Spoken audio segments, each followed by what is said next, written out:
My name is Joe Davis. I was responsible for the development of the Fairbanks Ranch community. I've been involved in the permitting, design, construction, sales, and marketing of the community, and have been privileged to have been a resident of the community since 1985. I raised my family here, and I'm still a resident of the community today. This region was actually acquired in the early part of the 20th century by the Santa Fe Railroad to develop trees for railroad ties that were to expand the railroads throughout the country. The railroad, after its first harvest, realized that eucalyptus trees that it planted millions of weren't suited for railroad ties. And so at that point, they created the Santa Fe Land Improvement Company to become a real estate developer to, frankly, provide somewhat of an exit strategy for them to figure out what to do with all this land they owned that was useless for the purpose that they had originally gone into business. When they did that, they created the town of Rancho Santa Fe after the name of the railroad.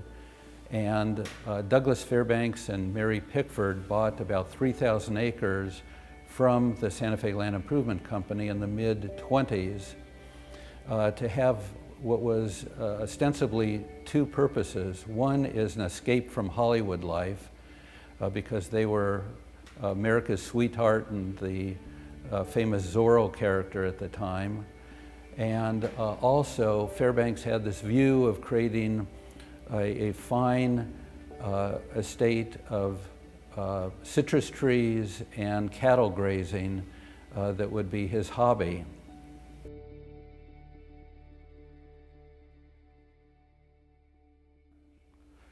When I walked on the property, it was frankly a rainy November day, absolutely beautiful rolling hills, abandoned buildings on a major portion of the property that were really buildings that housed farm labor housing, the offices for the ranch, storage for equipment. There was old, rusted, dilapidated farm equipment scattered throughout the property. There were very few trees on the property, and the majority of the trees that were here were dead citrus trees because, again, the property had been abandoned and so they weren't maintained. In the late 1970s, Watt Industries was able to assemble 9 parcels of land that totaled 1,237 acres from the original 3,000 acres that Fairbanks and Pickford owned. We're able to assemble that with the vision of creating a custom home community. The notion was to embellish the property by planting trees similar to what was common in the surrounding area with the eucalyptus and other indigenous trees, and to create smaller lots, but still large, but compared to a normal residential community, but smaller than typically found in the covenant area of Rancho Santa Fe. The lots in Fairbanks range from a ½ acre to 36 acres in size, with a typical lot being an acre and a half. And the notion was to create an opportunity for people to still have a large lot living environment, but with less of the maintenance and other obligations that would otherwise be found in a much larger property. One of the things that's interesting, San Diego Road through the community is 1.5 miles long. But one of the requirements that the County of San Diego imposed on this community was to build San Diego Road from the entrance, the western entrance of Fairbanks, 3.6 miles long to El Camino Real, and provide a dedication of the land 108 feet wide by 3.6 miles long to the county, so that it provided for not only the current road, which was an obligation to be built for this community, but so that the county could widen the road in the future to make it a 4-lane road if they decided to do that. When Fairbanks started development, there were nothing but dirt roads providing access to this community. San Diego Road was not there. It was, if anything, a dirt road that partly serviced the properties between the Fairbanks property and El Camino Real. There were a number of property ownerships between Fairbanks and El Camino Real. And so in order to meet the county's requirement of building this road, we had to either acquire the land or easements through other people's property to be able to build the road. We were fortunate that we were able to secure easements from a number of property owners because they felt that they were benefited by us building the road to their front door. We had to acquire easements from other property owners who weren't so magnanimous. But the biggest obstacle we had was at the western side, westernmost property was 785 acres that was owned by one property owner and who had been trying to sell the property for a number of years and couldn't find a buyer for it. And we were held, frankly, hostage to being able to get the road through his property. And so we, frankly, needed to buy that property in order to put the road through to service this Fairbanks Ranch community. The property owner turned out to be Danny Kaye, the movie star, and we acquired that property in the early 80s, and that's really what became the birthplace for Fairbanks Ranch Country Club and the adjacent communities of Stratford, Montecito, and Centerra, and Fairbanks Polo Club.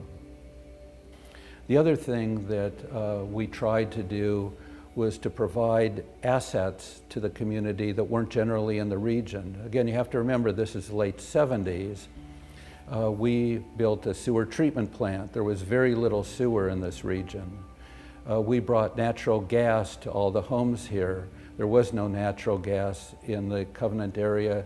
It was, homes were served by either electric or propane.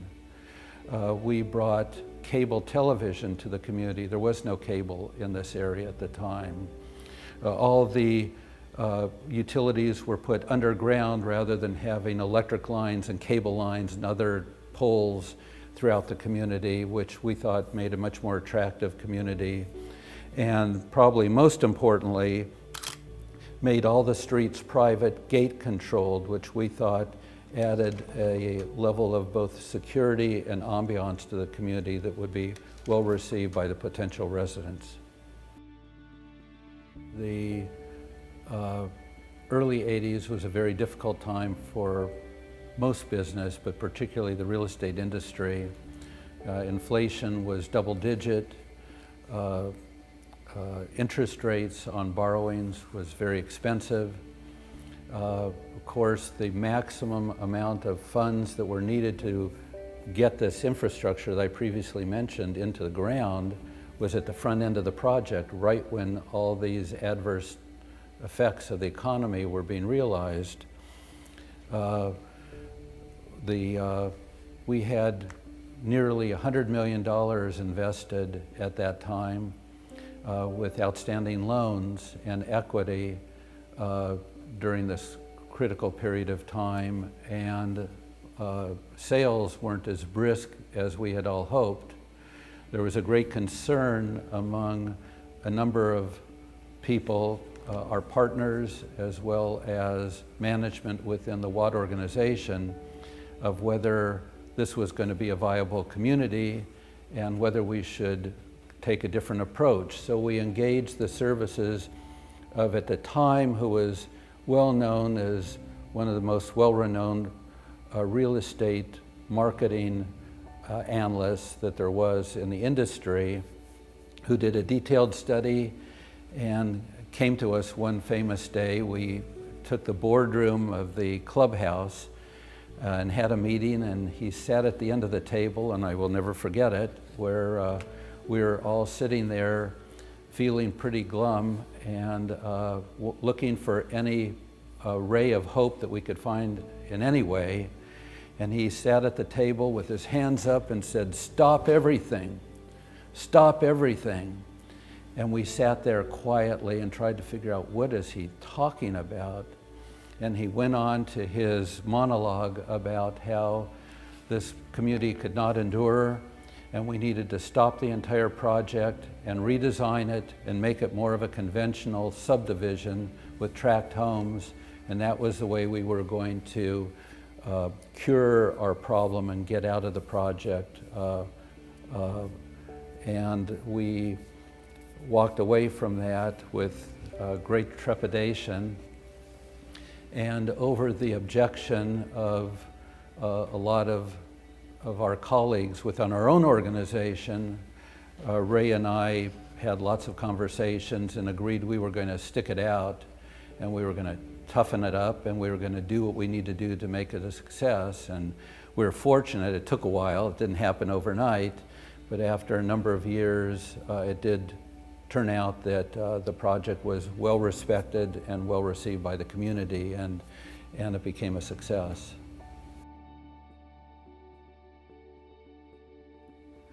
In the late 70s, early 80s, one of the obstacles that we had in marketing the Fairbanks properties was a view by a number of particularly older residents of the community that we were on not the wrong side of the railroad tracks, but the wrong side of the river. The San Diego River was viewed as a dividing line between the have and the have-not, and where we were on the south side across the river from the Covenant area, that was viewed as less desirable.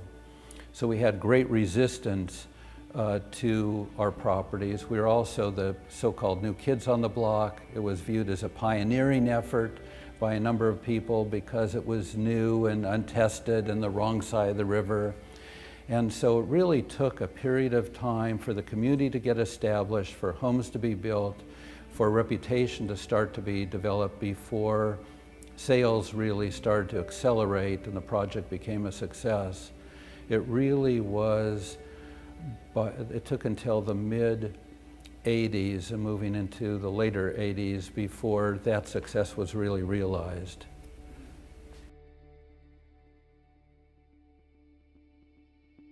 I've always been a believer in this project. I always thought the natural beauty of this property was absolutely unparalleled in the region. The location was superb. The concept of the size of the properties made a lot of sense to more people than other properties. And I thought that the commitment that was made to quality and to ambiance was something that people would recognize and want to be a part of. So I've always been a believer in this community, and have staked personally my life here by now being in my second residence in this community and having no desire to go anywhere else. I've been privileged in my career that I've been able to develop a number of communities and master plan communities all over the state of California. Without question, this is the pride of my career, and my life has been in this project.